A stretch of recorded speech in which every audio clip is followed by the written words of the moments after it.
Thank you, Mayor. I just spent 5-6 hours watching my twin 5-month-old grandsons and came directly here, tried to jot some notes down, but I'll do the best I can. If I can read my notes, I'll be doing good. So projects from last year, Kennedy finally got done from 64th to 169th. We still have some finishing touches, still need to be done. Trees that have not made it through the harsh summer this year will be replaced by the contractor. Sidewalks in the district, we got a few of those done. Gibson Park, that's the park I grew up in, new playground equipment, and I'm proud of that I finally got that done too. We had some trees cut down and trimmed in the district. Projects coming up, community crossing grant for 165th from Kennedy to Parish. Kennedy Avenue for Phase 2 from 164th Place to Toll Road. And Marquette Greenway, which I'm not really familiar with, but it's from Kennedy to Klein along the Grand Calumet River. I wanted to point out I'm very closely associated with HC3, and they had some events this year. They've been around for 10 years now, and they're doing a really good job in the community. Live in the Ville made it back to the original area under the newly refurbished Kennedy Avenue. It worked out really well. We had like the best turnout, even though Saturday morning it rained pretty hard. We had movie night the other night, thanks to Jaime. We had movie in the park last couple Saturdays ago. It worked out really good. We had 125 people. It was good to see. Last time we did that was in 2019. I think we'll be bringing it back. Hessville Crime Watch takes place at the HC3 building, which is officially called the Hanson Community Center. We're going to have Frostyville coming up again on the same day as the Hammond Holiday Parade. Probably starts about 2 o'clock. We held 3 cleanups since last time we were here. This last Saturday, we had a good group of kids from Hammond Central and Hammond Morton, and we were able to get the cleanup. We've been doing that for since before COVID. So the building has been done inside, and now we're doing some outside work on it. It's raising money to do that. For a while, we didn't know whether we were going to have to sell it or not, but we got a good group of people on the board, and HC3 and the Hanson Community Center is very positive for the Hessville community. Thank you.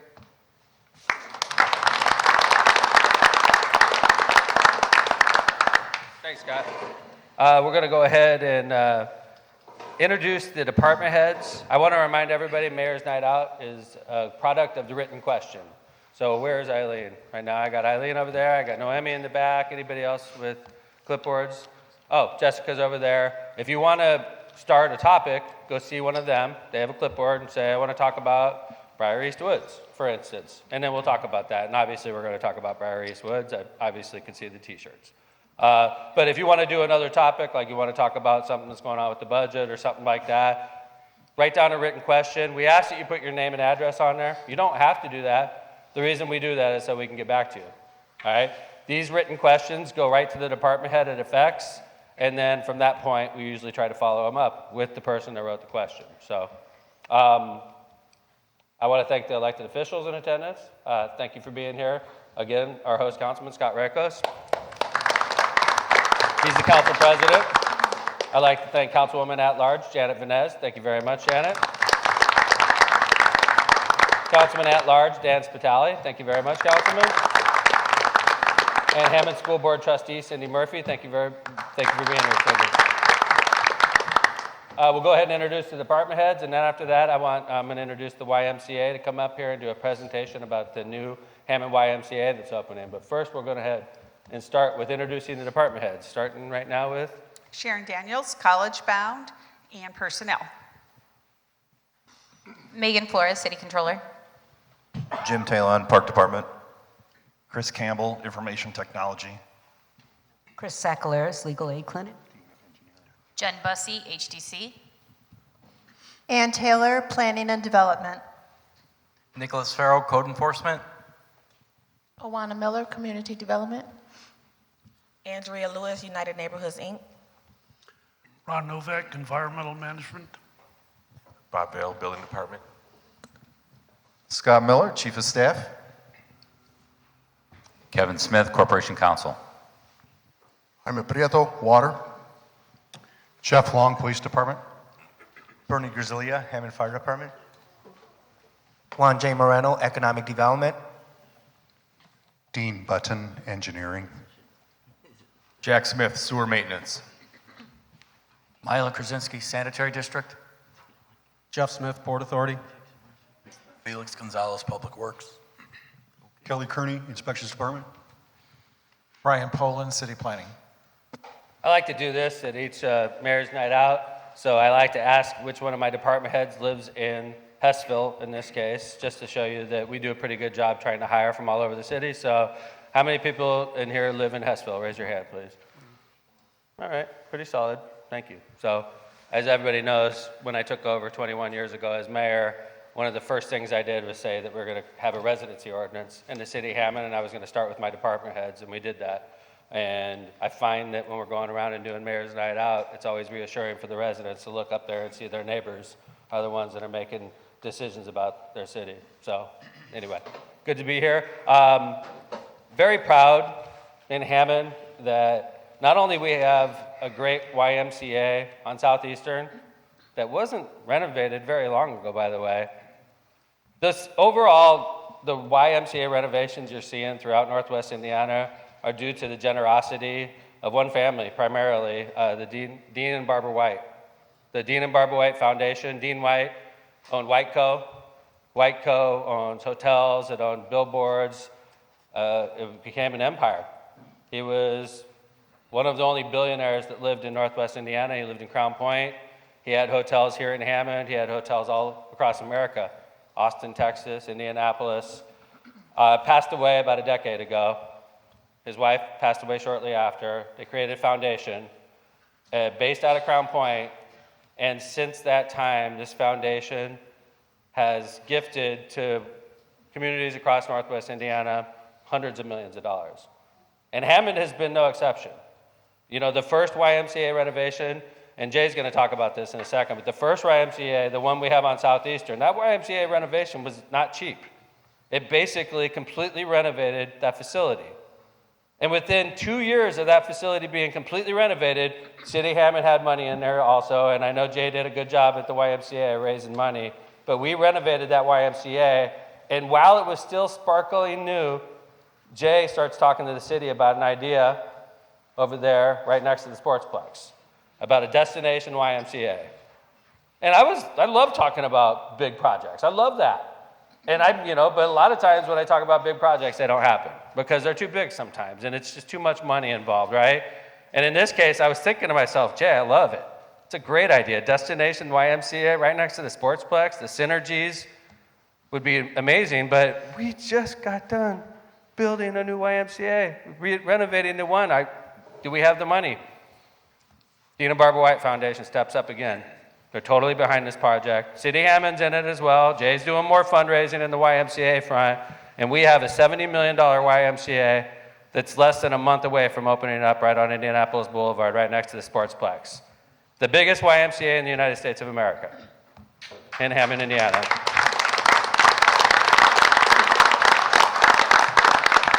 Obviously, extremely proud to be housing this, and we all see it going up right there on Indianapolis Boulevard next to the Sportsplex. It's literally getting ready to break ground, and at the Mayor's Night Out beforehand, we wanted the YMCA to come up here and do a short presentation to the Mayor's Night Out crowd. So if you please give a warm welcome to the CEO of Northwest Indiana YMCA, Jay Buckmaster, everybody.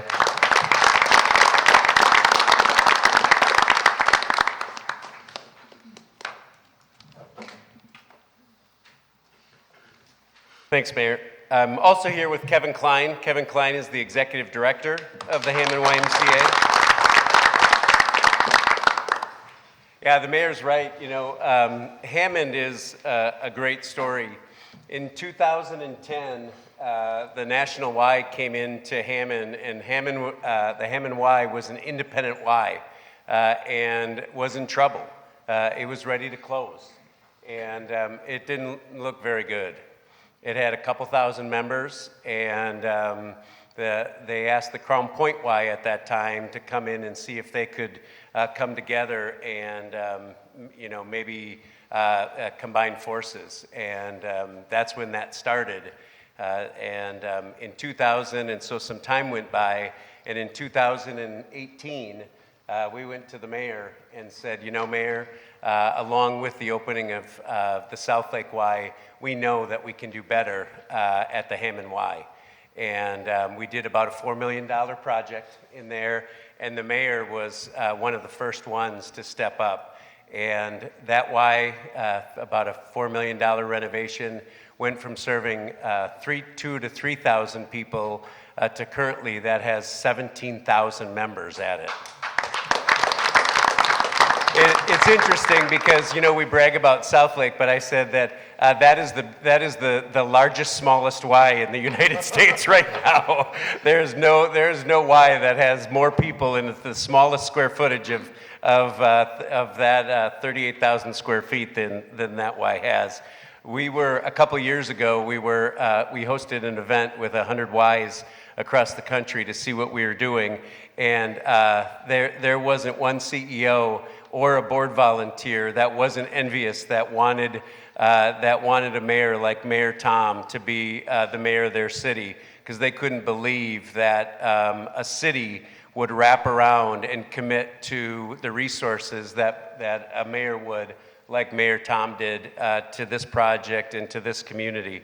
And so my hat's off to him, because we came up with this dream, but he supported this. And so I can tell you that there is not one $70 million YMCA being built in America right now in any community in the United States. And so what a cool thing to go from almost getting closed down to 14 years later being one of the largest YMCAs in the United States. So what a cool thing to open in the next 30 days.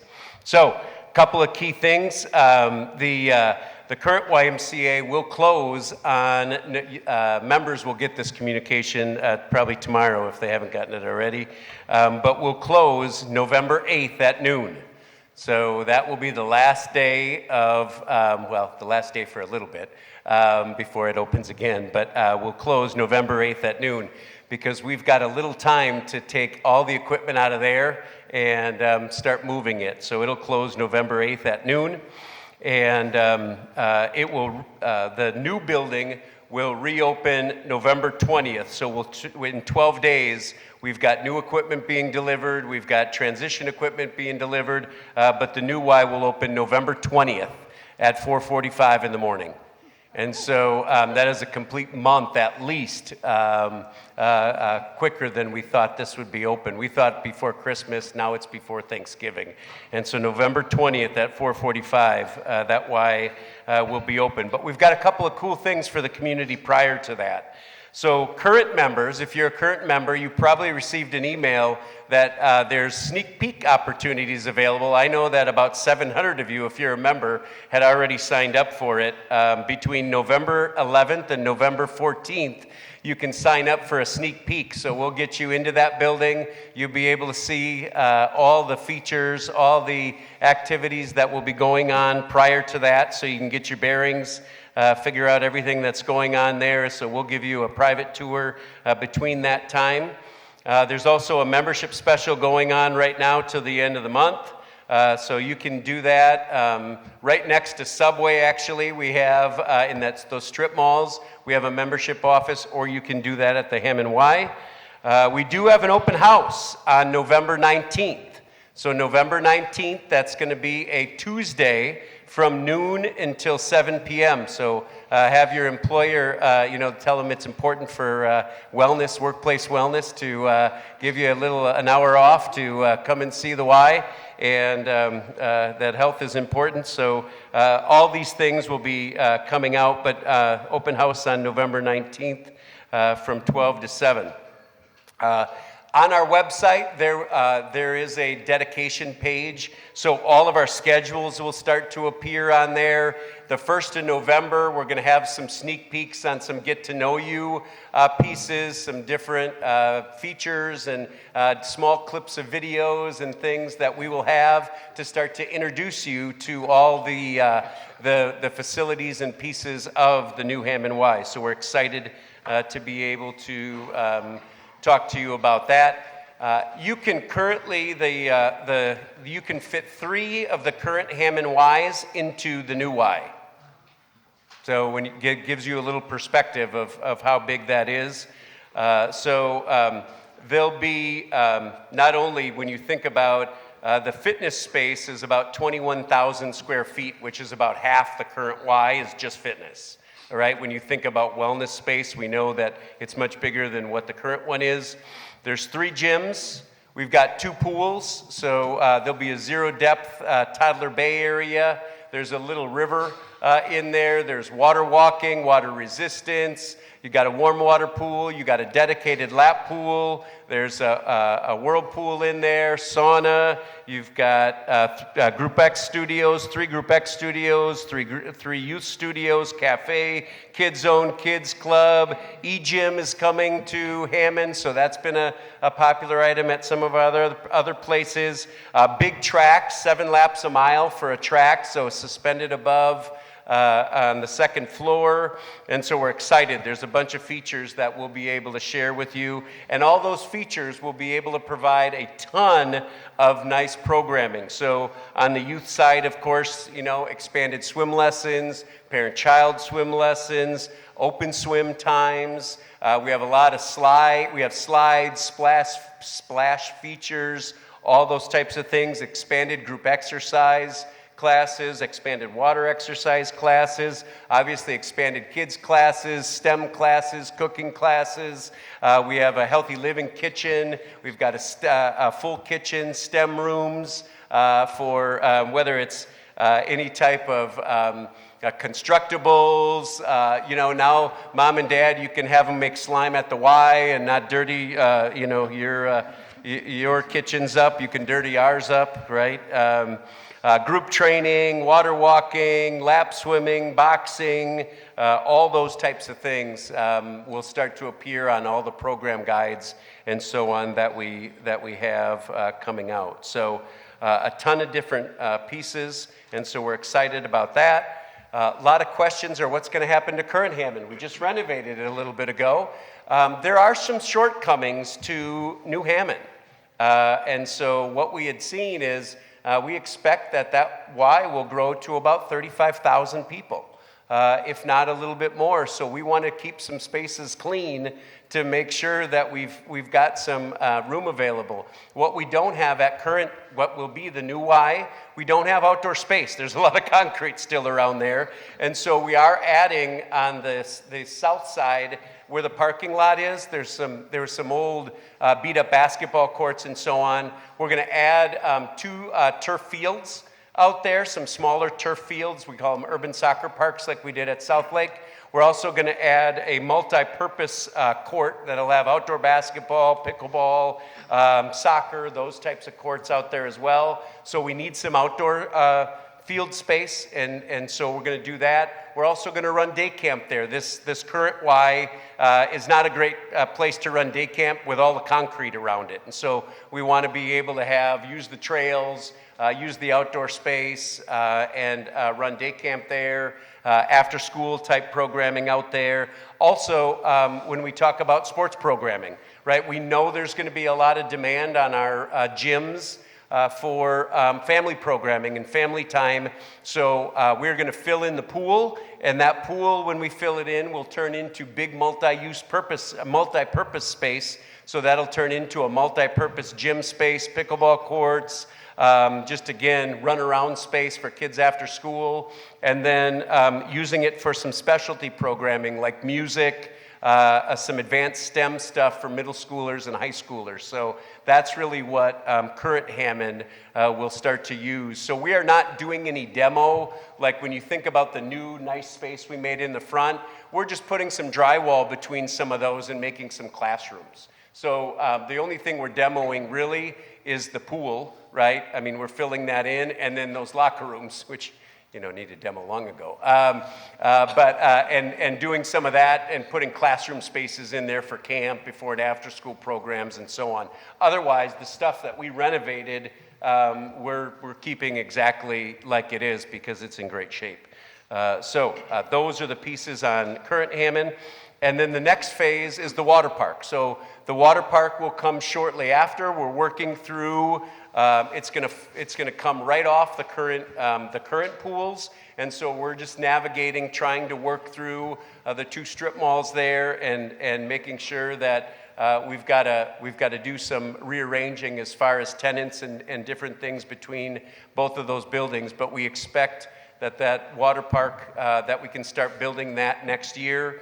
And then by 2026 is the goal, the summer of 26, that the outdoor water park would be up. And again, we've got 2 large slides that are in there. We've got 0 depth entry area there. We've got it designed. We've got multi-slides. We've got spray grounds and outdoor concessions and nice deck space and so on out there. So a lot of fun stuff, a lot of exciting things, coming and unveiling over the next month, and then the next 12 to 18 months after that.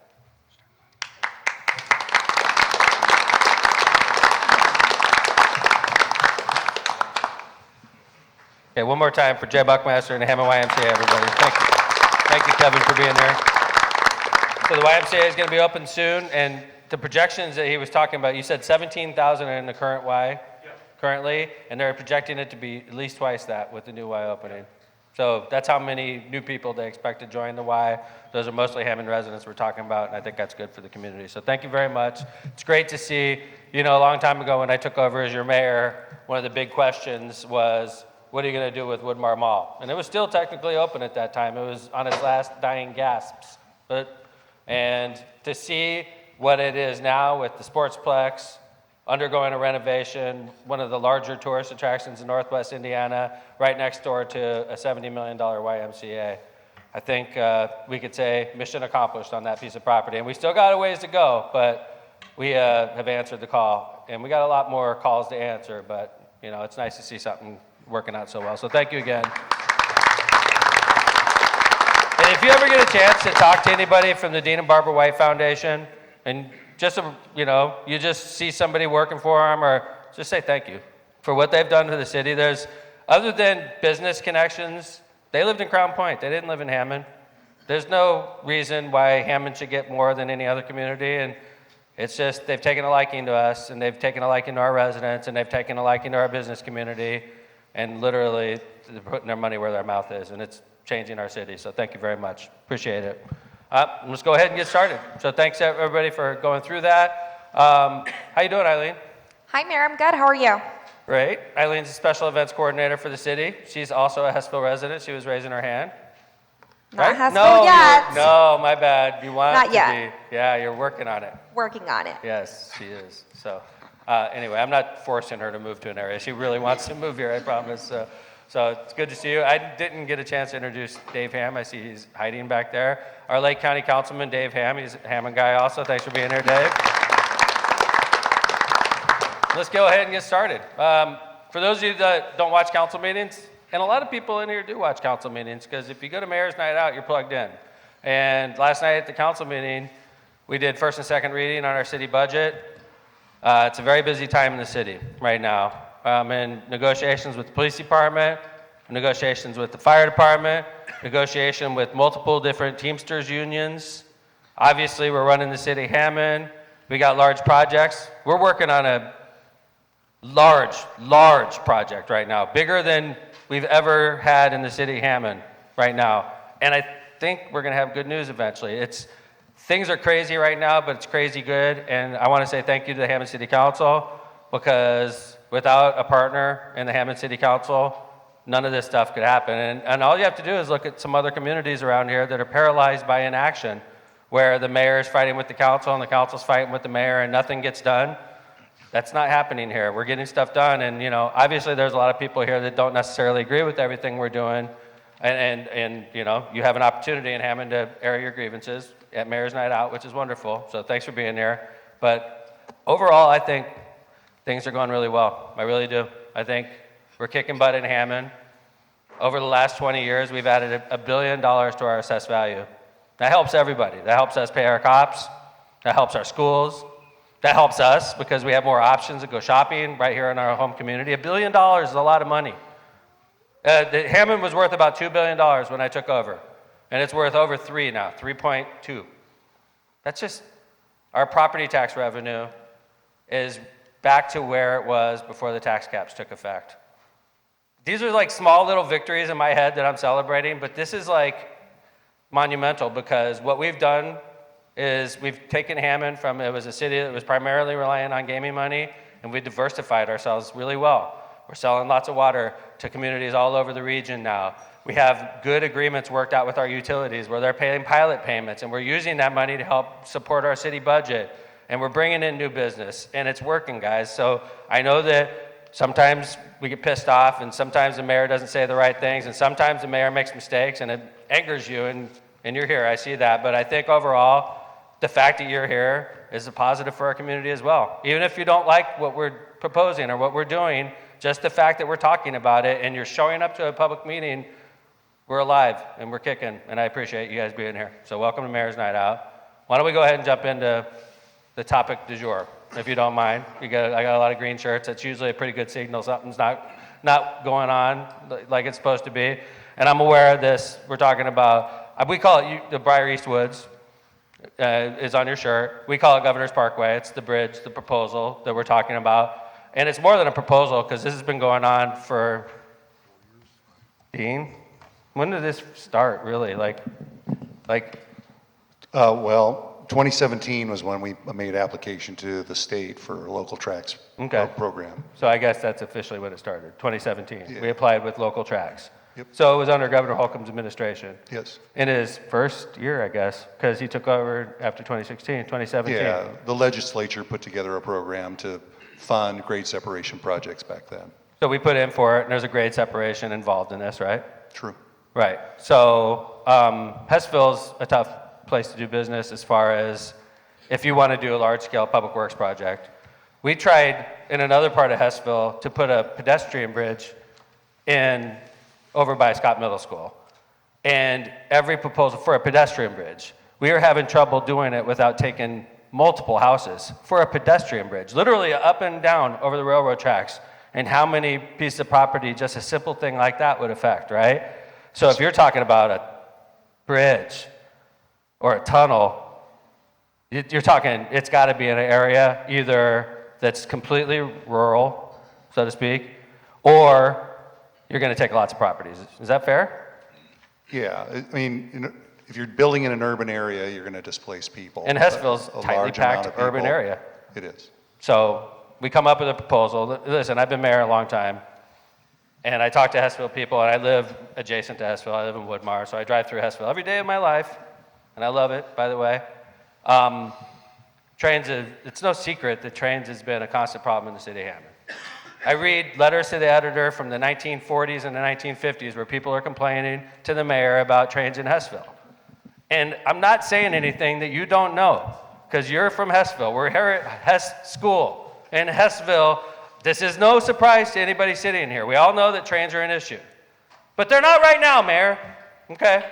Right now, it's better. I was stopped by a train just last week in Hessville, but it is better, I say. When this started in 2017, it was unbearable going through Hessville, right? Yes, sir. They stopped on that line over by Hessville Park. Hours. Hours. Every day. With no regard.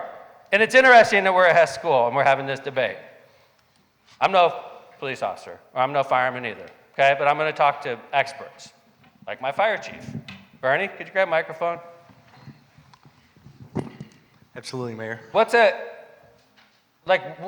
par for response time for a firefighter? Like if I call you at my house, what do you like to see your people at my house within, like time frame wise? Well, Mayor, we're fortunate to have a response time of under 4 minutes here in the city of Hammond. with Everywhere? 6 fire stations. Everywhere, correct. So even at Hess School from Station 8? Except we catch a train, absolutely. Except for when we catch trains. So right now, under perfect conditions with no train, Yes. we can get the ambulance from Station 8 here to Hess School in 4 minutes. Absolutely, yes. What happens if there's a train blocking though?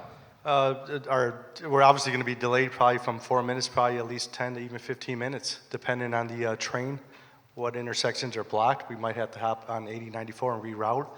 So we're talking about tripling our times, at least tripling. Chief Long, you're a Hessville guy, Yes. right? Yes. And I mean, am I lying? Am I saying trains are a problem and that's just a mayor talking to a lion? Or is this a problem? No, it's a problem. It's been a problem my entire almost 35 and a half year career. It delays responses to people that are victims of crimes. It delays responses to businesses, people that are injured. Many times we get caught by a train, we have to work our way around it. And we also have the issue of kids climbing over the train is another issue that's, for public safety. So I respect and I care about the people that are here tonight to save Briar East Woods. But I will tell you that in my career, I've had many meetings with the trains. Many promises have been made, and they've went back on many of those. And all I would say is, if you think things are good now, it just wait. It's going to be bad again. And to me, trees are important, of course, but they're not more important than public safety and the safety of our kids. They're just not. And I appreciate that. Okay. And so you agree with Bernie also about the response times? Absolutely. This part of the city in particular, it's harder to get to this part of the city because it's like an island out here, especially if there's trains. Absolutely. So I find it ironic that we're in Hess School because this is actually the part of the city we talk about that's the most vulnerable with a train blocking Hessville. Okay. But this goes back to, but the trains are better. They learned their lesson. They're not going to do it anymore. Okay. Chief Long just said, I don't trust these people because he's been doing this for 35 years. He's been dealing with the trains for a long time. I've only been dealing with them for 21 years, and I just got straight lied to. Let me tell you a story. Kevin, could you grab the microphone, please? This is Corporate Counsel Kevin Smith. I'm sure you know where I'm going with this, right, Kev? Yes. So we have this idea because kids are crawling through the trains to get to Scott Middle School. They're crawling through the stop trains. Let's get over the fact that these are horrible parents that are letting their kids crawl into the trains. We all agree on that, right? But nonetheless, it's happening. What are we going to do to stop these kids from crawling through these stop trains? One of the ideas we come up with, let's do like a pedestrian bridge. Just something simple. Just get us up, get us over, get us down. At least when they're stopped, we can get these kids up and over and they won't crawl through, right? I personally talked to the CEO of Norfolk Southern. It was Norfolk Southern, right? Yes. And the CEO, the guy that goes on MSNBC and I have a long conversation, he's wonderful. We have a great conversation. He's like, Mayor, what could I do? I said, CEO, I forgot his name. I didn't call him that. I said his name.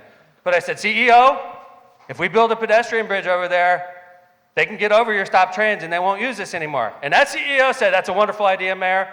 We'll pay for that. I was like, are you kidding? This is wonderful, CEO. And I called my team. And my team hires a firm. CEO starts paying the bills for the firm. And we're like, we're going to have a pedestrian bridge that gets us over the stop trains, and Norfolk Southern's going to pay for it. This is wonderful, right? Well, guess what happened? As soon as the newspaper stopped talking about kids crawling through stop trains, suddenly the CEO gets fired and the next guy's got amnesia. He doesn't remember such a promise, guys. And now, guess what? We're screwed on the pedestrian bridge. Oh, we never said we're paying any such bridge. So guess what, guys? If the trains aren't stopping in Hessville now, who's to say next month they stop every day again? So let me tell you a story, guys. We got a $14 million bridge. $12 million is being paid for by the state of Indiana to get us over this problem forever. You'll never have to stop at a train in Hessville again. The negative is we have to go through Briar East Woods. It's the only way we could do it without massive eminent domain. Massive. We're talking about a bridge. It's got certain clearances that go up, certain clearances that come down. There's nowhere in Hessville we could do it without massive eminent domain. Calling people saying, sorry, I got to take your house and your backyard. We'd be foolish if we turned this money down, guys. We'd be foolish. I'd be committing malpractice as a mayor. They're paying for our bridge. They know it's a problem. They're paying for our bridge. And what I'm hearing from people that don't have the responsibilities I do, this is my job. This is what you pay me for, to run this city. to fix problems. We got it paid for by somebody else, and I'm getting crap every mayor's night out to talk about the same topic. What you're saying is this. This is what you're saying. Turn down the free money. We trust the CEO of Norfolk Southern. That's what you're saying. Well, I don't. I do not trust that CEO. They will lie to us, and they'll start those trains tomorrow, and they don't give a crap about you. They don't give a crap about kids crawling through the trains. And then guess what? The funniest part of this is then people will show up at Mayor's Night Out and say, you suck. Trains are blocking Hessville. What are you going to do about it? That's what's going to happen if I turn down this money, and I'm not going to do it. I respect you. I appreciate the fact you're here. I'm not turning down this free money. We're going to build this bridge. We're going to get over those stop trains, and we're never going to wait for a damn train in Hessville again. When I'm done, I apologize. I know it hurts your feelings. I'm not going to waste a bunch of time at Mayor's Night Out because I apologize. I've said thousands of words on this topic at Mayor's Night Out, and you keep showing up. I respect you. I don't know what's different. There's nothing different than last month when we talked. It's still a state project. They're still paying for it, the same exact route, and I still support it. And by the way, I ran for mayor while this was pending, got reelected. Scott Rakos ran for reelection, big supporter of this project, got reelected. Councilman, did this come up during your election? No, not really. I don't know what to say, guys. What you're saying is turn down this money. Tell Governor Holcomb, sorry, we like trains. We want to keep waiting here in Hessville. Not this guy. Sorry. Sorry. Okay. I'm sure there's questions.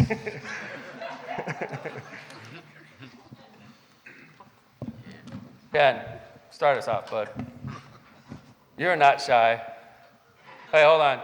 We need to get a microphone to Ken. Because, Ken is a nice person that cares about his community and cares about an issue and completely doesn't agree with me.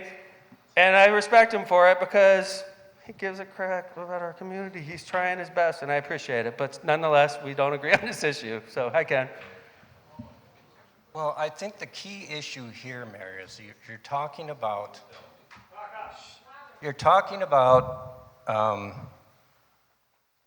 bridge or no bridge. That is not the option.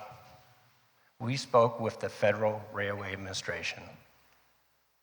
They called us, okay, and I'm sure you've spoken to them all as well. Hammond is a priority. They said that if we decided to go with either an underpass or overpass option on Grand Avenue, they would fund it. So your argument about not getting the money, we're talking about a solution as well, the best solution. Your solution closes the fastest emergency route. Our solution leaves that route open and creates a fail-safe route that also services the children. That now that we know, now that we know that the pedestrian bridge is going on, now that hazard remains. Right? Hold on 2 seconds. Doesn't it? I'm going to assume there's no, seriously, that hazard remains. Okay, hold on. Let's act like what Ken's is saying is true, that he talked to this secret government person that would secretly fund our secret tunnel, okay? So now, let's assume that we were going to do this on Grand Avenue, okay? Yep. Could you talk about the logistics, like if we built a tunnel, let's just assume that we could pay for it, okay? That suddenly we had this magical ability to pay for a tunnel on Grand Avenue that would solve this problem. Sure. Logistically, what would that do to the residents of Grand Avenue, Morton High School, things like that? It isolates a number of neighborhoods in the area because of the length of the approaches on both sides. Because it's like a drop down, right? It has to drop down. There's projections upwards of $5 million worth of property acquisition. Just property acquisition. Just to buy the property to do so. That's what, 5 million? Let's just do quick math. That's what, how many, 75 home acquisitions? There's the apartment complex there at Briar. Apartments? Greenbrier, so, right? There's hundreds of relocations. There's businesses sort of related to that. These are the things like that engineers have to think about. It's not wrong. You'll find out when they can finally. Would you? Part of the problem in America is this. Hold on. This isn't Ken's night out. This is Mayor's night out, Ken. I apologize. It's okay? not true. All right. No. What do you mean, whatever? He's a professional engineer. He got Oh, Ken could yell loudest, so what you're... He's lying to us. Oh, really? He has said Dean, you're lying? No, sir. Okay? He said 100 houses. Then he said 50 houses. And then it's actually, we find out in the design, it's 9, and we're not even sure if that's the amount. Did you run for office on this issue? Yes. Underpass takes up a third of the amount of space. All right. Well, Ken, As an overpass. I hate to break it to you. So you're exempt, and you No. I'm going to tell you. I support the bridge. I never heard about this magic person that's going to pay for the underpass. I talked to a professional engineer who's licensed in our state that tells me, Mayor, that's not feasible. What Ken's yelling about in a meeting is completely not feasible. And believe it or not, Ken, you're a heck of a guy. But I believe the professional engineer because he's educated on this topic. So I'm like, okay. consistently misrepresenting All right. what's going on from the very beginning. To From the very beginning. We'll go to It's the not next true, one. Ken. It's not true at all. All right, hold on. We need microphones so that people at home can hear you. No, you do, actually. Yeah. Thank you. I'll hold it. I'm hearing two different options. I don't see in any documentation any. There's no two different options. There's one option. Well, have you considered any There's- other options? Is this the first time you've heard about this issue? Because this has been going on for a while. What do you do when somebody screams out in the middle of, what do you do when somebody screams out in the middle of a public meeting? What do you Escort do? them out. Can you have a public meeting when Ken is just like, I am more important than everybody in this room, so Ken gets to yell out loud? What do you do in that case? Escort them No, out. what do you do in that case? You Call either the- shut the meeting down or you get the person that's causing the problems out of here. That's what you do. I'm not going to sit here and listen to Ken scream out loud. I'm not. But I'm not. Yes, ma'am. Yes, ma'am. I know that, ma'am.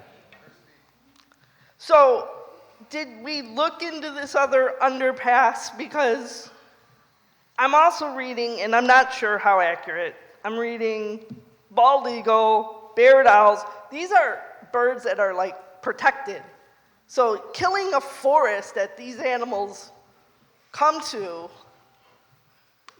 that's endangered species. Okay. So, Dean? like, have you looked at So that an dynamic? environmental document was prepared, and normally in Northwest Indiana, there are several endangered species that are identified, which includes the Indiana bat, there's another bat, there's a Karner blue butterfly, there's certain other plant life that's considered endangered. All of that was looked at as part of this process. It's a federal requirement. When you use federal money, you have to do a National Environmental Protection Act document called a NEPA document, which this is raised to the highest level where we look at what happens to the environment, we look at what happens to wetlands, we look at what happens to historic properties, we look at or at least NDOT's design consultant did all of this work. We're waiting for Federal Highway to approve our NEPA document in order to move forward with this project. There was no, Been approved. Yes, ma'am. we're just waiting on approval, ma'am. So They when, can still when- shoot it when- down. So from 2017 to now, which is like 5 years, you don't have approval. But you're No, yelling at it's a people like, process. I'm gonna build this. It's a process. No, they can But- shoot it down.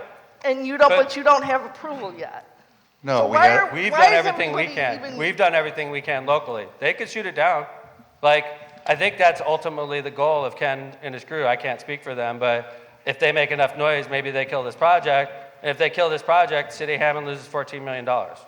Okay, so there'd be But some people that are wasn't your- clapping. But did the, Can I- it's not like Listen. Some people would clap if we lost $14 million and this bridge would fall apart, and there's be a lot more people that wouldn't. Okay? But yeah, that could happen. if we don't move forward on this project, we're paying NDOT back at least If $2 we million. choose not to. If we If we choose choose not to not to. move If forward. we choose not to. If we choose not to, we repay NDOT the design fee that they've expended, which is in excess of $2 million, and still don't have a bridge or a crossing. But if it got shot down for some reason, different story. Hi. It won't get shut down. We're just waiting for approval. Hi. Hi, good evening. Thanks for I being here. prepared a comment if I could read it. Could we have everyone please state their name before Yeah. they speak, please? My name's Lisa Valley. I'm the organizing director for Just Transition Northwest Indiana. I'm a Robertsdale resident, former Hessville resident, and a nature enthusiast. I am here today to support the Dune Dusters and advocate for the preservation of the Briar East Woods. In just 50 years, the animal populations worldwide have declined by 70%. In 2023, EPA report found that there are 1,300 U.S. animals with an endangered or threatened status. The number one cause for this decline is wildlife is habitat loss created by human activities. The Briar East Woods, as someone has stated, is home to many species, from frogs and toads to birds like great blue heron, nesting hawks, and hosts thousands of migrating birds each spring and fall. Recently, a fox was discovered with its 2 kits, and even the federally protected American bald eagle visits the woods. When I think of what it will look like if you are successful in destroying this crucial habitat, I am taken back to a movie, Fern Gully, which I watched as a child. In the film, there is a scene where the evil bulldozer starts plowing down the magical forest, and the animals are running, scared and screaming. I will leave you with a quote from the film's main character, who is being begged by her human friend to flee the forest. As the bulldozer gets closer, she says, "We can't, we have nowhere else to go, this is our home." All right, thank you.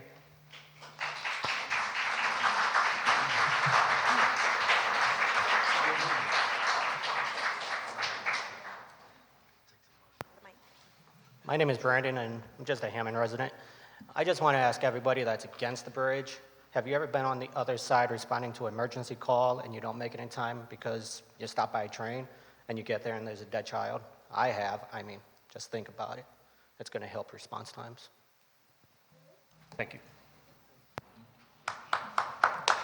The thing is, it's hard for a person like Brandon to speak up like that because it's not easy to stand up to a crowd of people and say things that you know they don't want to hear. So I really appreciate you doing that. And part of the hard thing about being mayor is I know there's people out there like Brandon that talk to me and wouldn't be comfortable doing what he just did. So I really appreciate you speaking up. And I want you to know there's a lot more, I respect everybody here, but I've been trained in 21 years of what these trains have done to our city, and I'm no fan.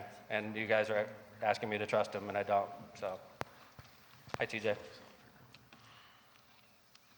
Oh, I'm sorry, Alberto. Albert Ochoa, Hey, Heswell sir. resident. How you doing, sir? Good evening. Where I work at, my corporate office is in Detroit. Somebody had the idea of doing these underpasses. When it rains, 80% of these bridges are shut down. The 20% that they have re-engineered, we need to use heavy-duty pickup trucks to get through them. That's just something that happened over there, and I'm sure it'll probably happen here to let the residents know what type of hazards this creates. You always have cars getting stuck and things like that. And like I said, they re-engineered part of it. But even with that, you need a heavy-duty, high pickup truck to get through when it rains. Thank you. Thank you, sir. I appreciate it. Hi, TJ. How you doing? All right, guys, come on. Hi, TJ. How you doing, sir? Hi, how's it going? Good. Thanks for coming. Yeah, I want to thank Brandon.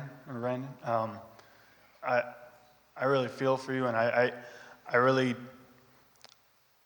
public safety is, of course, paramount. And, we, of course, are not saying that we don't need a solution, for these trains because of stories like that. I mean, we are advocating for a solution on Grand Avenue, whether it is an underpass or an overpass. And now this overpass option was looked at on Grand Avenue.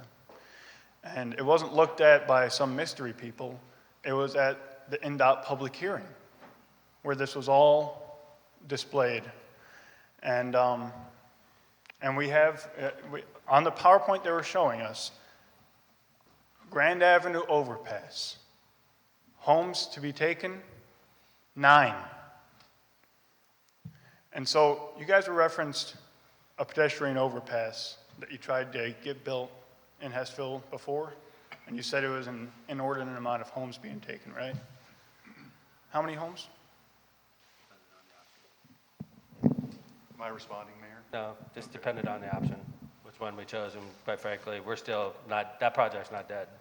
It's So just what- not being paid what for were by, the- Like, what was the range of options? we're looking at different options, CJ. This isn't a deposition, man, just say what you gotta say, please. Oh, so I thought I could ask questions, I'm sorry. So an inordinate amount of houses for a pedestrian overpass, plus the 3 houses that would be taken for Governor's Parkway, must come close to,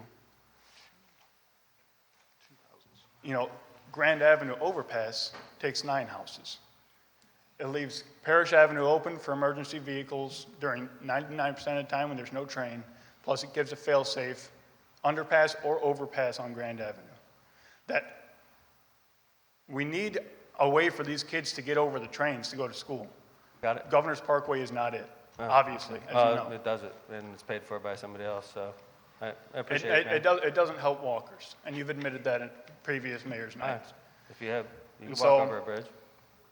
A solution on Grand Avenue helps walkers get to school. They won't climb under trains anymore. It helps emergency vehicles, keeping Parrish Avenue open and Grand Avenue as a fail-safe. It's cheaper because it's not fully paid for by the government. Hammond's still paying, 20%, right? True.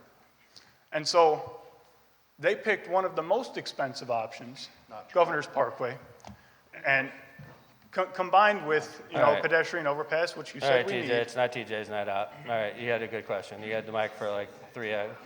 Yeah, TJ he could go out and hold a meeting. He could have TJ's night out, and you could all show up. God bless. So, thanks, man. I appreciate it. All right, how many other questions do we have? Is every question about this issue? Or if there's other questions, I'm free to move No, on. not every question is about this issue. All right, how many other questions do we have? Because we've already spent an hour on We this. do have quite a bit All of right, other let's move on. questions. All right, we'll take one more question on this. Ma'am, you got your hand raised. We'll go to her over there. Okay. Hi. Oh, sorry. First, I just want to say I'm a trans non-binary person, so I'm sorry. please watch your language.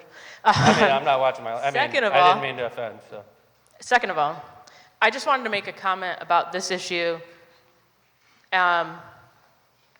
In being that with the discourse on the issue, I feel like there could be a much healthier way to have the discourse that doesn't have bully tactics involved. Because it sounds like everybody here has really important opinions about it and also facts. I would say that it's really disheartening to hear from a mayor that only a professional engineer can have an opinion on something, because most of the kids who go to school Everybody or are learning. has opinions. Can you let me finish? No, Thanks. but everybody has opinions. Can you let me finish, please? Thank you. And I think that if that type of rhetoric is like spread around Hammond, and then kids are like, well, I don't know anything because the mayor said that I'm not a professional about something, and they can't be curious about something, I think that's like a really unhealthy rhetoric to spread across the city of I Hammond. apologize. And the second thing is, I just wanted to say, and this is something related to an environmental issue, is that you mentioned that the city sells a lot of water. And just this past summer, I participated in a canvas that was talking about the CO2 pipeline that BP is planning on building through Whiting, through this county, all the way to Jasper County. And I guess I'm interested in wondering what the city's position is on that, and if you'd be interested in talking more to activists and people that don't want this pipeline in our community because of the risks that it poses to things like water supply, healthy, I'd talk to clean anybody. oil. What's So, that? I'd talk to anybody, sure. Okay, So, I just call me wanted after. to. No, I'm aware of the project. I appreciate Okay. you bringing it up. And I know that there's people that are nervous about it. And I think that where they're coming from is the right place. They're trying to do the right thing. But I don't know if this works or not. But yeah, I'd love to talk about it. I think that project's fascinating. So thank you. Sorry, I didn't mean to offend you earlier. So, all right, let's go ahead and move on. Thank you for everybody coming out here for that issue, and we'll cover all the other issues as well. So, Who was responsible for the alley from 173rd to Kentucky, 7200 block? If the railroad is responsible, how does one contact them? Okay. Hey, Kelly. Kelly's head of inspections department. He's been with the city of Hammond for longer than me. Been in charge of inspections for 15 years now, probably? Almost 20. 20, nice. Yeah. So good to see you. We've had this issue with this parcel before. The alley is obviously the city of Hammond's. The portion of land between the railroad tracks and the alley is the railroads. We actually issued them a citation for some asphalt that they dumped there and some lingering concrete and from some work that they did, and obviously the citation was just ignored. So you're saying, let me rephrase what you just said. So you cited the railroad for the unsanitary condition of their property, and they ignored it? That's correct. Wow, it's interesting. Let me tell you a story about Robertsdale, and we'll get back to this alley in particular.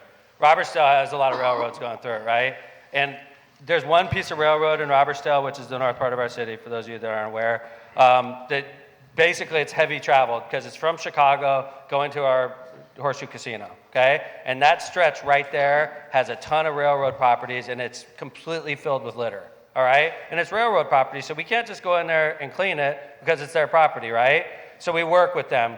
Railroad companies, would you please clean up your property? Ignored it. Railroad companies, we're going to cite you. Psh, you can't cite us, we're railroads. So finally I said, okay, can you go clean the property with our people? Send Hammond people onto railroad property just to clean it because we don't want to look at that in our community, right? And we did, and guess what? They came out there and threatened to arrest us for trespassing because we're on railroad property cleaning up the stuff that they won't clean. These are the people we're supposed to trust. This is the type of attitude that railroads give to cities. They don't care. They don't care if the kids are crawling through unless you read about it in the newspaper. But if you don't read about it in the newspaper, they don't care. They don't care about Hammond. They don't care. This is the ones we're supposed to be making deals with. Mayor, if I can get a copy of that complaint, I will go by there tomorrow morning and see what we can do as far as what's on city property. Give you a better idea of what's actually on the railroad portion of the property. I know there's a big hill of asphalt that they dumped, but okay. We have dealt with this issue before. It just went nowhere, and we can't really send city property on railroad property to move that. As you can see, their cooperation is pretty limited. But I will go by there again in the morning and see what we can do as far as on the city's portion. Okay. Cool. Thanks, Joe. Does the city of Hammond have plans to build a tiny house community or a small house community? Where's Brian? Hey, Brian. Could you grab a microphone? I'm going deep if I go to Brian right off the bat. The city planner, Brian Poland's been city planner for 30 plus years. Well, with the city for 35 years. 35 years, city planner.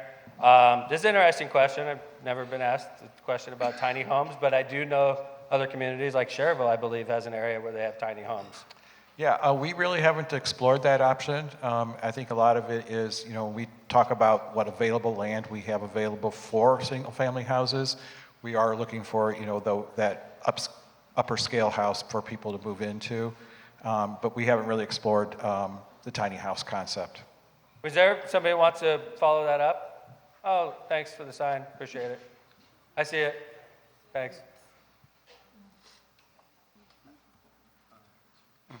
They got a sign. I'll let the people in Go Hammond know. They have a sign that says Briar Eastwoods out there. So, hi. Does the city of Hammond discharge raw sewage water to the Grand and/or Little Calumet rivers? No. But when we have CSO conditions, we have to report it to the federal government, and we do. I'm going to pass off to Mila Krasinski, who's the head of the Hammond Sanitary District, to talk about this. But sometimes we get so much rain and we overfill the plant, and we have a 50-plus million spill over the basin across the street, which is west. And sometimes we have so much water that fills up also, and when that does, we have something called a CSO event, and it's reportable. Yes, and before that water gets into the Grand Calumet River, it gets chlorinated, Mayor. Right. So we do take as much precaution as we possibly can in order to not let that happen. So we do the best we can. Under normal conditions, though, like on a normal day with normal flow going through the plant, what we discharge into the river is clean water. technically you could drink it. I wouldn't say drink it, but technically you could drink it. I wouldn't do it personally, because I know where it was, but you could. The plant's designed to handle 68. I think that should be part of your job, is to drink the effluent. Just to show the public you have confidence in it. I've worked for the city for 42 years, Mayor, plus, and it could be ready for retirement. If Scott Rakos would join me. I always said, I was on a submarine named after Hyman G. Rickover when I was in the Navy. Hyman G. Rickover was the father of the nuclear Navy. And people were really skeptical of nuclear power back then when he created a plant. And they have effluent from the plant that's clean also, and we discharge it into the sea. And people were nervous about, are you discharging radioactive water into the sea? So Hyman G. Rickover, to prove it to the American public, had the effluent put into a cup, and he drank it in front of all the TV cameras back in like the 1960s. So I think it's the least you could do, Mylan, is show the Hammond public it's just clean water. I'll take that under advisement, Mayor. Thank you, Mylan. How long have you been with the city, Mylan? 42 plus years. And he's a resident of Robertsdale, so he couldn't raise his hand in Hessville, but he's been with the city for a long time. Thank you. Yep. Welcome. Okay. Did that answer the question for who that was? Cool. Let's move on. Oh, hi, ma'am. Did you have a follow-up? Right behind you, Eileen. Topic if we're moving on? Oh, is it? Oh, no. It was about the sanitarium. I apologize. You can fill out a questionnaire, ma'am, and we'll do it. So, all right. What do you got next, Eileen?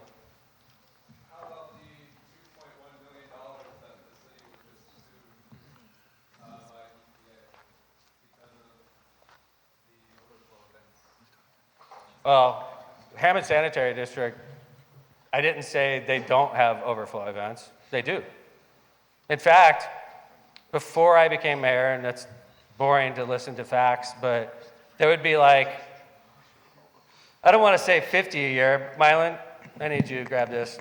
Sure. How many CSO events did the Hammond Sanitary District have when my father was the mayor of Hammond back in the 1980s? A lot. Like what? Every time it rained. Like what, 50 a year, 100 a year? It could be close to 50 a year. 50 a year. So when Mayor Delo was, so that's over decades, and then Mayor Delo was mayor, same? Close. Okay. Yep. And then Mayor McDermott took over, and the federal government, Department of Justice, US EPA, started approaching these, what we call CSO events differently, and suing civilly for violations in the past. Everybody has them, by the way. Okay? And their standard is no more 50, no more 30, no more 10. You want 0, which is great. I think we all agree this is not ideal when we have an overflow event with the district, right? I'll come back to you, I promise, okay? So with the standard of 0, that's a great goal. So let's understand what that means, Hammond residents. That means we have to massively build our plant to make it so that it can never, ever, ever possibly overflow. This is like stuff that we talk about in meetings, but when you put it on paper, you're starting to talk about something that could be $250 million, if not more. Dean, I'm no expert, I'm no professional engineer, and I know we don't really care about that kind of stuff, but how much would a plant that's never, ever going to overflow cost? Hundreds of millions of dollars. And then, how do we pay for, let's say, ratepayers. Let's just say $400 million. $400 million, and you'll have a plant that never, ever overflow, Mayor. Awesome. People are going to be so happy. So I go to Hammond residents. Hammond residents, I got great news. I'm going to build a plant that'll never, ever, ever, ever overflow with global warming and everything. And it's only $400 million. How do we pay for that, Mayor? I have to raise your sanitary rates by 50 times, and we'll be able to pay for that. And then you go, what? Like my monthly bill will go from $50 to $600? Whatever the number is. Maybe I'm exaggerating. We pay for this stuff. Anything we do at that plant, Hammond residents pay. Hammond residents. And we have to do a lot in the coming years. Next decade, $250 million. Right, Mylan? And that's a minimum, Mayor. Minimum. That's a federal consent decree we have. Yes. $250 million. That's going to be us, guys. Make no mistake about it. So yeah, okay, Hammond Sanitary District got nicked for $2 million. In our budget, that sounds like a lot, but that was from combined sewer overflow events, and we're striving for 0 on that, but that's going to be expensive. So sorry about the long-winded answer, bud. So, How do you expect us? I mean, a new stormwater facility is a positive step. It's not a catch-all solution. How do you expect that this is going to be preparing us for the future? We have climate models predicting heavier rainfalls. Right. How do we know? Are we discussing these models All the and these time. plans? With the Army Corps of Engineer, with the sanitary, with our consultants, we have to plan for the future. We're we being serve- sued now We got already, and how do you expect us to believe that this facility is even going to cover the termination conditions for this consent decree? We have $500 a day, We're not going to be able to solve this at Mayor's Night Out, but if you want to come in, $3,000 a week I don't know what for you're talking 3 about. years, and they could sue us even more if we don't. And you want to develop over. I just want to put these this. woods and I just want to put this in a frame of reference. Okay, what he's referring to is a 1993 action that was taken against the city of Hammond. There was a consent decree in 1999 that reflected the money that he's referring to, and it's been ongoing for nearly 30 years. This is an ongoing issue that the city is continuing to work on with the EPA through the Hammond Sanitary District through consent decrees. The mayor is correct that ultimately the cost of this is going to have to be borne by the customers of the Hammond Sanitary District. So what we're trying to do and what the mayor's trying to do with the Sanitary District is to plan appropriately to get this thing done. That's why you have a 5 million gallon reservoir now across from the Sanitary District. That wasn't there 8 years ago. So, 50 million, isn't it? I'm sorry, thank 50, you, Mayor. 50. Times 10, 50 million. So I just want to give a frame of reference to what this gentleman's referring to. It stems from a 1993 action. Yeah, I understand that. It's just, it stems from the 93 action and it goes through to today. But these problems are persisting. Yeah, okay, thank you. And they will continue to persist if you develop over the Briar Eastwood. When we develop. Flood zone, it's already flooding. Okay, thank you. Appreciate it. All right, what's the next question? I wish this was a debate where you cut people off when their time is up. Good, let's move on. That's what the moderators need to do in the presidential race.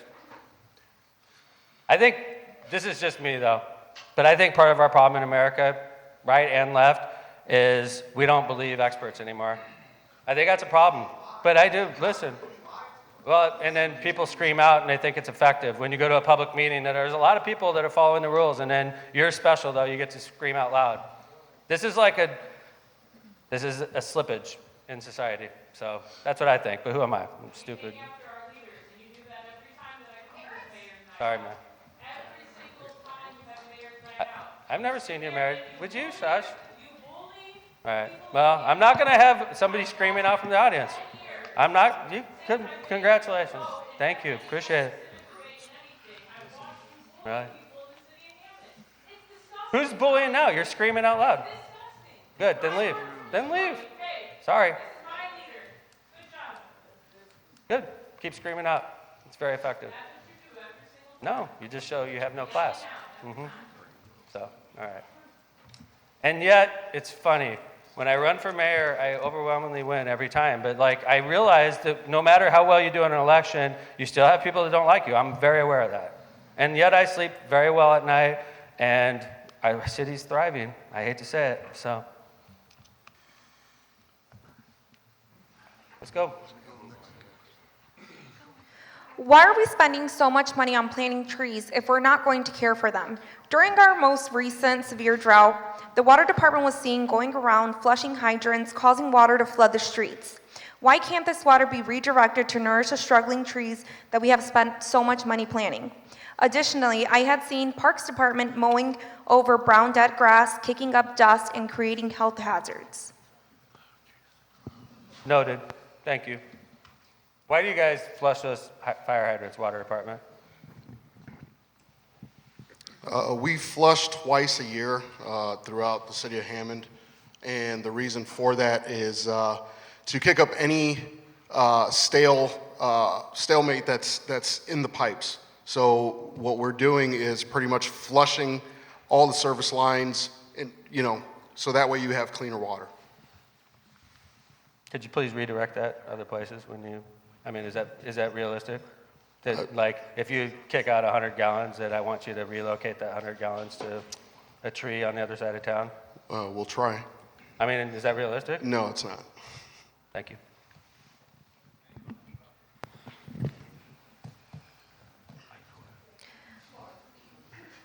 A resident would like to address the proposed rate hikes by NIPSCO. In their new rate case filing, they are planning to impose an average increase of $45 a month by 2026, which totals over $500 a year.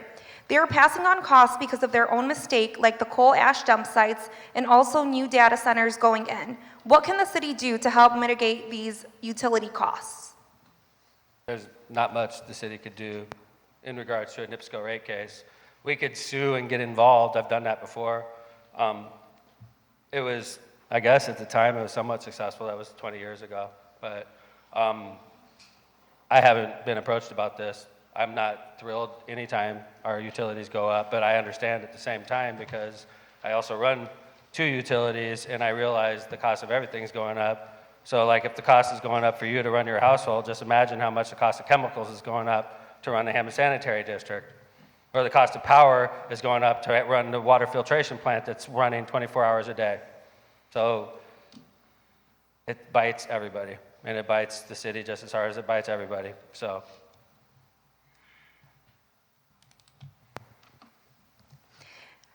a request is put in for a new garbage can. A city rep did come out to evaluate.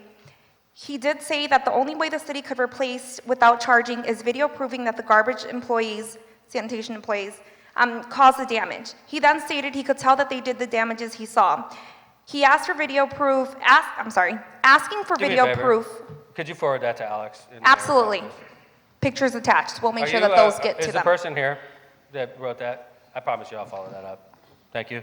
Sorry We'll about make sure that gets to your office. Sometimes you have to understand, sometimes my employees are a little too zealous, okay? They're trying to protect the public purse, and sometimes they lose sight of what the bigger goal is. We serve you, you know? So like, I think that's the kind of thing that should come to my desk and I'll get involved, okay? Thank you. So get a copy to Scott as well, okay? Absolutely. This happens sometimes, and they're trying to protect an asset. So if we gave them out for free, everybody would want 10 of them, right? So what they do is they guard them zealously, and sometimes they're a little too zealous. So I promise I'll insert myself, okay? Thank you. Additional police presence is required on the 171st to 173rd Oakdale Avenue area due to increased car theft in the last 6 to 8 months. Okay. Hi, Chief. Hi. This is Chief Long. He's the Assistant Chief of Police.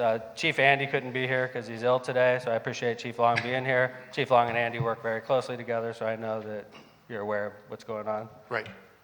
Okay, the only thing I would say, Eileen, to that is I do have the patrol captain and the community policing captains here tonight.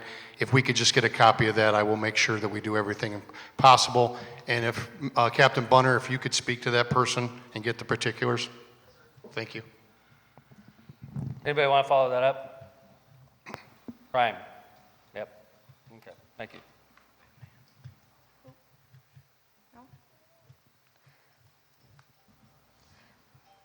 Regarding a concern at last mayor's night out, no police presence as promised months ago to enforce the school zone speed limits. A child was hit on October 8th from a car speeding during morning drop-off. The crossing guard had been hit prior. This is at Washington Irving Elementary. Okay. Go to Rob, or? I could talk about it again. We were aware of this situation. I want to say the school crossings are an ongoing kind of battle for us. We're trying to figure out where kids cross most regularly. So that's one issue. People driving, over the speed limit is another issue. So again, if we could get a copy of that, Eileen, I will make sure, and Captain Bunner, I'm sure will take care of that. So, and I'm sorry that it didn't get handled already to whoever wrote that question. Could you share the copy with engineering too, please? Absolutely.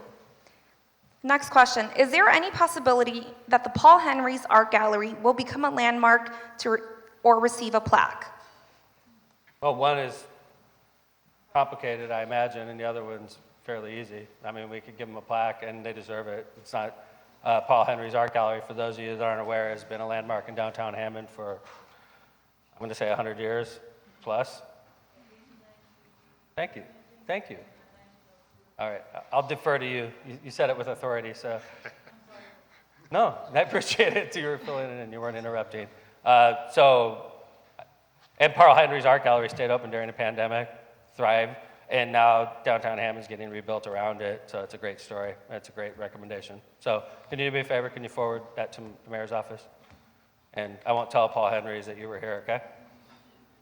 Thank you, ma'am. Oh, thank you, sir. Appreciate you. Thank you, ma'am. I appreciate it. A resident and their dog who has lived in the city of Hammond for 1 year has been attacked 2 to 3 times. What can be done about this? That's not good. What part of the city, ma'am? What part of the city, if you don't mind?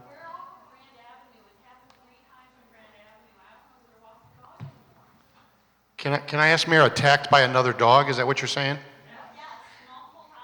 Okay. Have you talked to animal control about that? Has there been any conversation with animal control? Because Miss Bunner right there. Okay.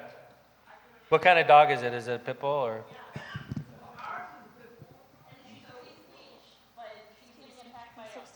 Unleashed animals. Oh, I'm so sorry. She's getting attacked by unleashed animals. We've only been here a year, and it's happened 3 times now. What, did they just let their dog out? Just let it Yeah. run? Well, you have animal control is run by Lainey, who's in the back, and she's a Hessville resident also, which is handy. Hi, Lainey. How you doing? Has this been reported to the police? Every single time we've reported it to the police, one of the times there was even a quarantine necessary because my dog got bit. Okay, so we do know the address of where these dogs live You at? should. It should be in your files. Okay. Do you know any of the dates that these happened? I can get if I have information given to me, I can forward it to you. I Yeah, have if all you the. can call me or email me. Can I talk We'll, to you after the? we'll get on this tomorrow. I'll talk to you. Thank you. I appreciate it, ma'am. Sorry, and we'll get on this tomorrow. I love Mayor's Night Out because when the system sometimes fails, this is accountability, and I appreciate you being here. I apologize about that. I've had it happen where I live. I live on an area where there's a lot of people that walk, and there was dogs that got loose a couple times over there, and it's not fun. I'm not even afraid of dogs, and it's not fun when they run up on you. So we'll follow it up tomorrow, okay? Thank you. A resident was recently informed that Purdue approached the landlord about purchasing property to enlarge residencies for students. Is the city aware of this? Say this again, I'm sorry. I was recently informed that Purdue approached a landlord about purchasing property to enlarge student residency. Is the city aware of this? No, but that makes me happy to hear. That does make me happy. I think a strong Purdue equals a strong Hammond. And everywhere I see college towns, the neighborhoods close to this college, it's usually filled with restaurants and things to do, and that's missing at Purdue Northwest. And there's a couple thousand students living on campus now. I know they're looking at another location on campus for student housing, and if they're talking about another location besides that, I think that's a very encouraging sign, because Purdue's probably, if not the largest employer in the city, it's the second largest employer. And if they struggled, and by the way, they have multiple campuses, so they could leave Hammond, and they have another campus ready to go. So I like it when Purdue is setting roots in our city. Like the athletic programs here, I think that's great. If they're talking about another dorm, I love it. Get me on board, Chancellor. I want to be part of it, because the more they're investing in Hammond, the less likely they'll ever leave us. Because if Purdue left us, that would be a dark day for our city. It's part of our backbone. So if that's true, it makes me happy to hear. Hi, in the back, you want to follow that up, sir? Yeah, we'll get you in a sec. How you doing? I live in that property. Oh, cool. I was just informed of it 2 weeks ago, so I have not been able to look too deeply in it. Are you on 7300 block? The apartments on Alcott, Oh, on okay. 169th. Okay. The Interesting. company does not own them, they administrate them. They've refused the offer. But I also know other properties that Purdue does own near the university. The question is, if they get our building, they're going to want other houses on that street. They're going to want to keep expanding, and I understand that. I'm an alumni. I've graduated with 2 degrees. Yes, sir. Not that they're doing me damn good, but whatever. But that's the concern I have, because you and I are neighbors. You're about a block and a half away from where I am. Yes, sir. That's a concern I Well, have. you have more information on this than I expansion. do, sir. You definitely have more. I'm still doing more investigation, but Okay. yeah, it's just the first step. Okay. Well, you know. I know you like going to mayor's night, and I appreciate that. And why don't we continue to follow this? And if something develops, we can talk about it next month at mayor's night. But, you know, obviously I hear you and what you're saying, but I think Purdue, usually when they buy a building, it's usually a positive thing.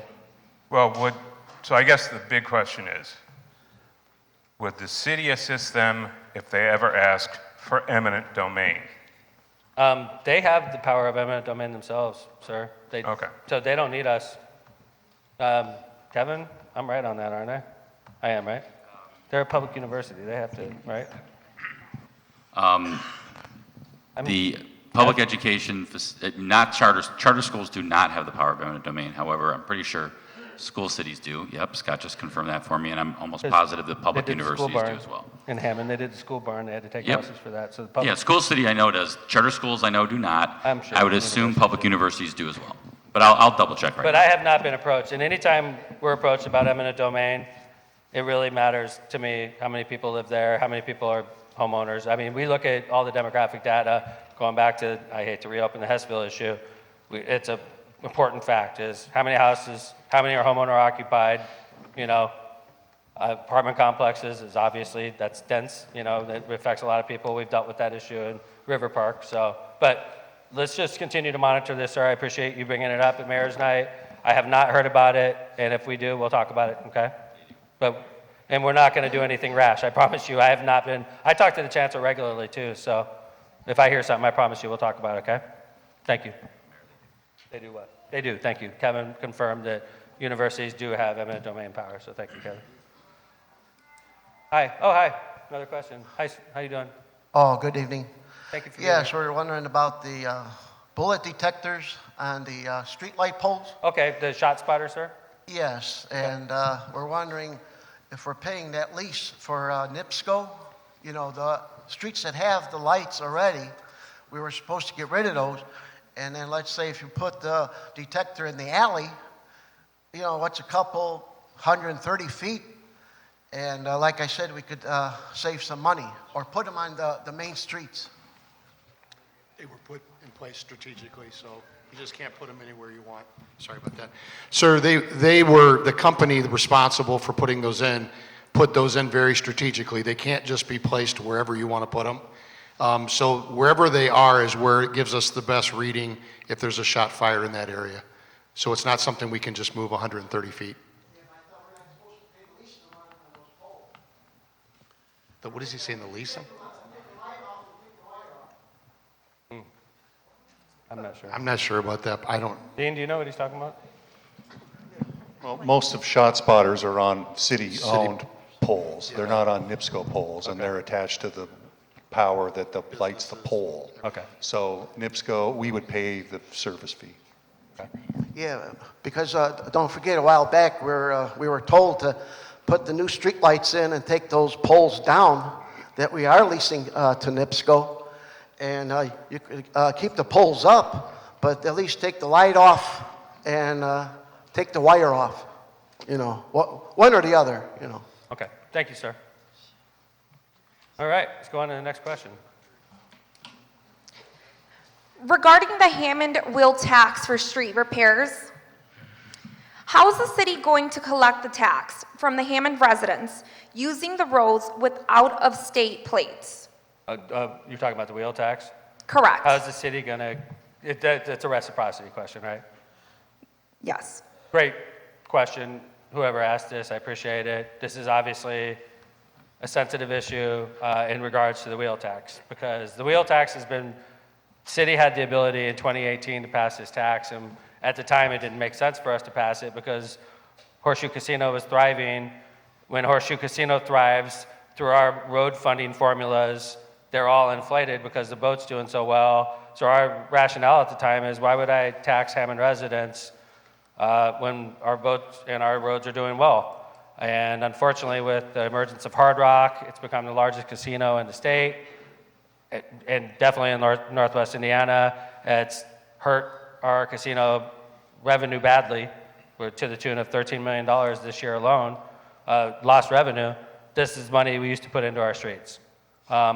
So I raised the possibility with the Hammond Council of passing the wheel tax, dedicating 100% of the wheel tax revenue to roads only, maintaining roads, not local matches, not bridges, not sidewalks, maintaining roads, period.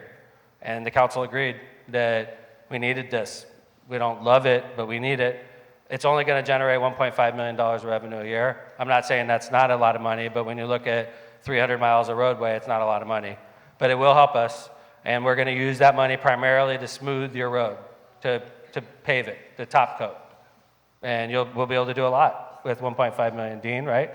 If you're just focusing on the top coat, we could do a lot with Resurfacing, yeah, we're about $50,000 a block for resurfacing, so that would help us go and you're going to hit a long way. the roads that are in the worst shape and fixing those As much up. as we can, right? We rate the roads, and those that can easily, effectively be resurfaced, we do. If they're gone too far, then we have to reconstruct. So obviously this issue came up. The issue is, well, this isn't fair. We already have too many Illinois plates in our city. Now you're just giving them one more reason not to get an Indiana tag. That's true. And it's a problem in Hammond. It's a problem that I don't think will ever be fixed, but it's not like we're going to stop. I said it last night. I don't think the chief of police is going to call me up and say, Mayor, I got good news. I got rid of all the Illinois license plates in Hammond. I can't wait until I get that phone call, Chief Long. I'm looking forward to it. But I don't think that's ever going to happen, because if we eradicate hundreds of them, hundreds more are right behind it. And there's a flow of Illinois residents moving into our city right now, and a lot of them aren't changing their tags. And it's our job to train them and to get those tags changed, and that's what we have to do. And we do. We have an officer specifically assigned to it, full time. This is what that officer does. So we'll get this one and we'll be right with you. Okay, sir? Hi, sir. Yes, I'm just going to add on to that a little bit, because I think we have a lot of issues with the roads, how they're being torn up, and as you said, the gaming industry is not as strong as it used to be, and we have even now Bally's coming into Chicago, so that might even be a more drain on our gaming system. And the south side too, sir. The south side's got that casino opening up off the highway. Our south side, yeah. Yeah. Yeah. So my question is, are you just going to keep taxing the residents? Is there any other option? Like, I've read about progressive taxes where you can more higher income people can be taxed more. Oh, yeah. I know that's pretty controversial, but like, we have a lot of people in the city suffering already with, like someone said, NIPSCO rates hiking in the next 2 years.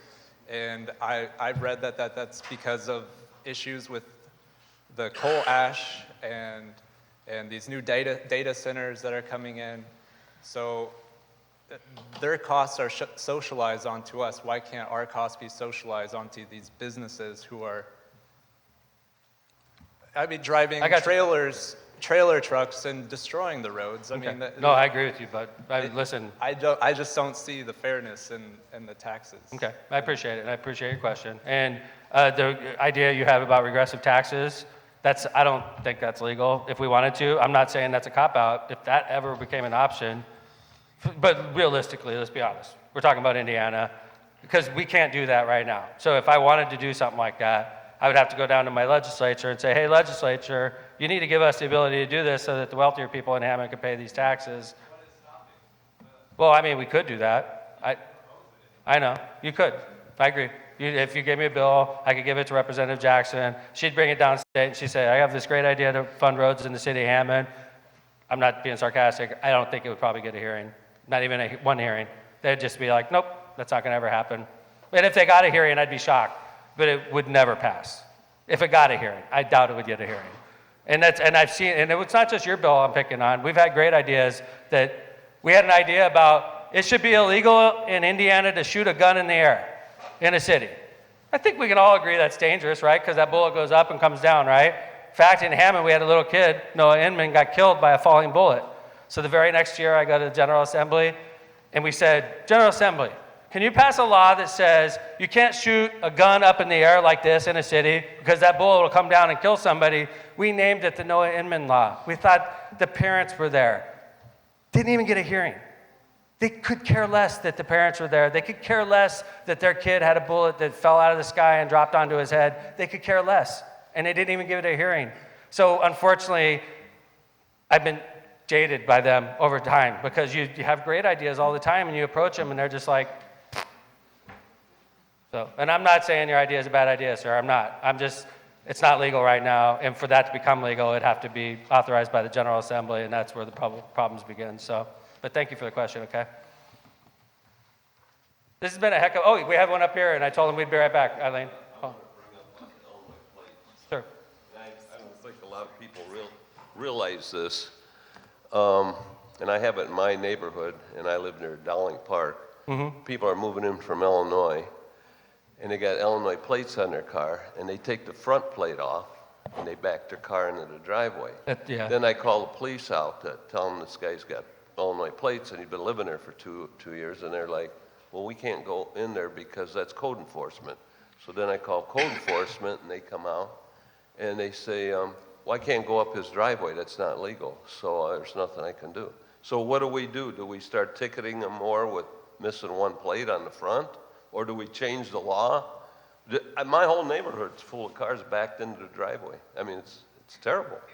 Okay. I didn't know if you guys Are knew you that. writing this down? Nick, what do you got? First off, and I also, Chief, I want you to jump in on this too, okay? Nick?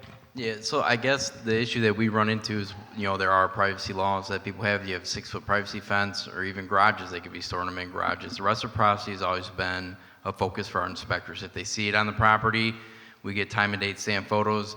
We take them to court. If they bring in a registration for mom or dad, then unfortunately, the judge dismisses it. But we go through.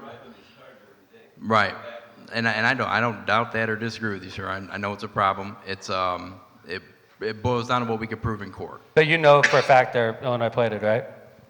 Well, yeah, they got Illinois All plate. right. What area is this? Are these written down on there? Yeah. Can we Okay. put Frank on this? Got it, yes. You got this? Yes. Just on that block, literally like go on the property and like, Yeah. Sir- is that a problem if you're looking at a license plate, walking on the property?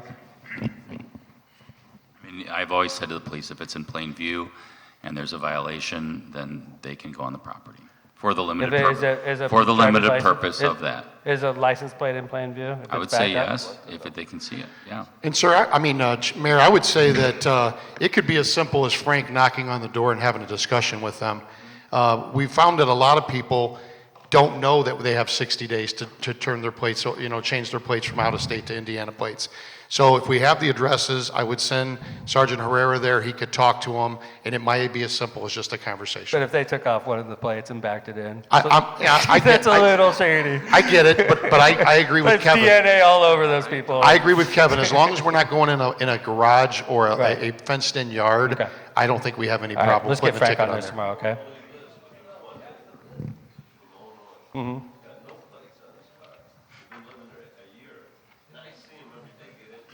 Okay, we're on it. Help us out, okay? All right, thank you. All right, we got 3 questions left. I want to get through all the questions before the end of Mayor's Night, so just focus on the written questions, please. As Hammond continues to prosper, how can more vacant lots become available to build homes so that people can come to the city and build homes? I was driving here, and I stopped on the way and drove down Florida Avenue, brand new neighborhood that we just got done building single-family lots on. It's a beautiful little neighborhood right here in Hessville. Another one I started when I first became mayor is Paris View, which has a lot of public safety officers that bought homes in Hammond and moved there. I love building homes in this city. I love making single-family homes available for people to build homes here. So if you got an area where it works, I promise you have a mayor that'll listen. So. By East Woods, yeah.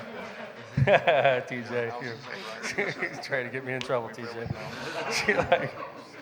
So, thank you. A question for you directly, Mayor. How are you going to seek input from residents on issues that affect us? I used to do 11 Mayor's Night Out a year, and then we always had one district that got shortchanged, and we didn't think it was fair. So we went down to 6. That's why I've been doing 6 a year for a few terms. I don't know how many of these I've done, 300, 400 Mayor's Night Out. We made it so that Hammond residents could watch it in person, or they could watch it online. Thousands of people watch these videos. Hundreds of people make comments. Not always positive, obviously. Mayor's Night Out is a First Amendment zone. That's how I have always done it. I consider myself transparent, and I'm sure there's people in here that would beg to differ, but that's something I pride myself on, is being honest and telling people what's going on. And of course, people in here called me a flat liar just a few minutes ago, so that's part of the job. When you become mayor, people are going to call you a flat liar, and there's not a damn thing you can do about it. They can say you're a thief. Not a damn thing you can do about it. It's part of the job. If you can't handle it, then you shouldn't be a mayor. So.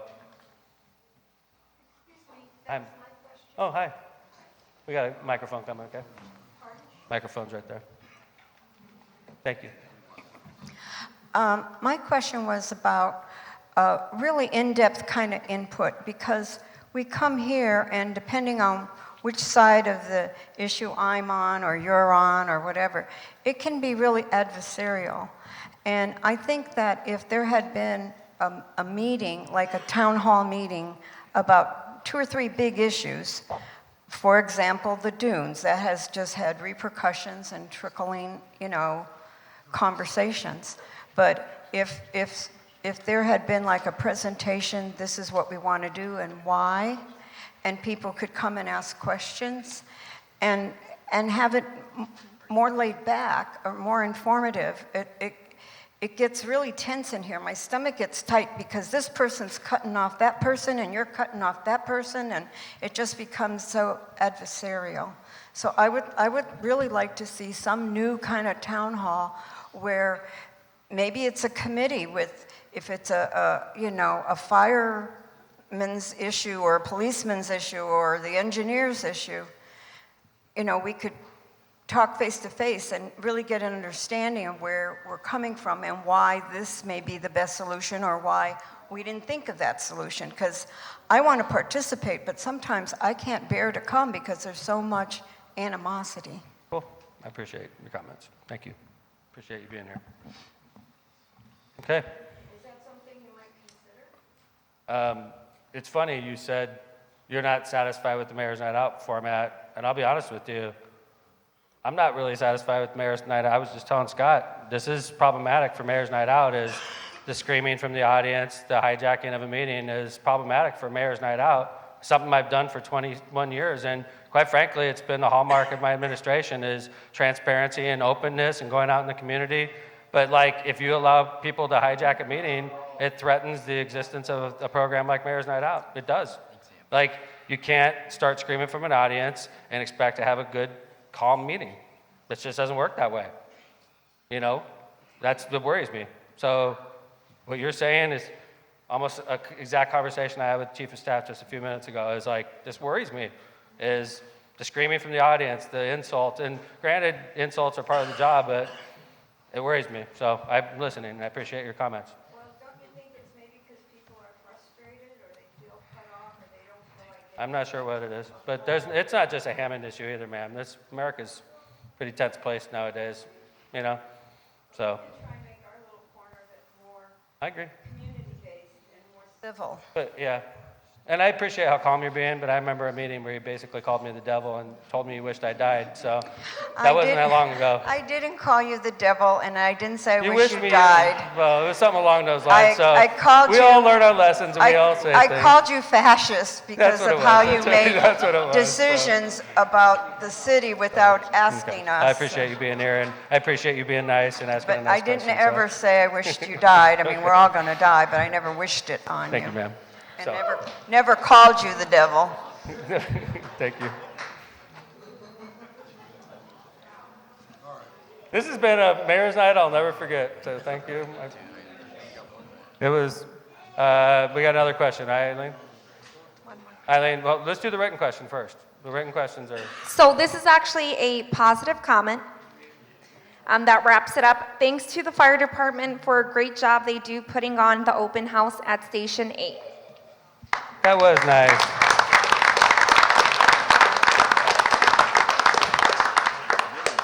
I agree. It was a great job. The firemen did a great job. Station 8's something we're very proud of. We built it in Hessville on purpose.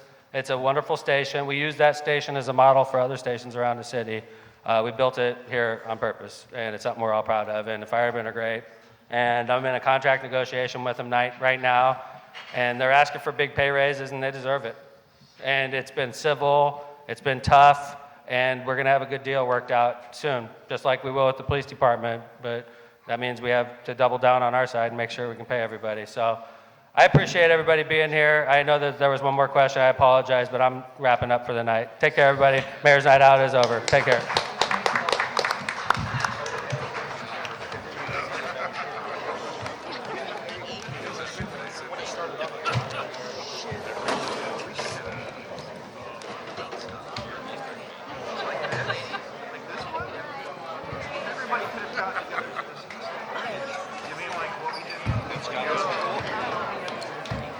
Which Scott?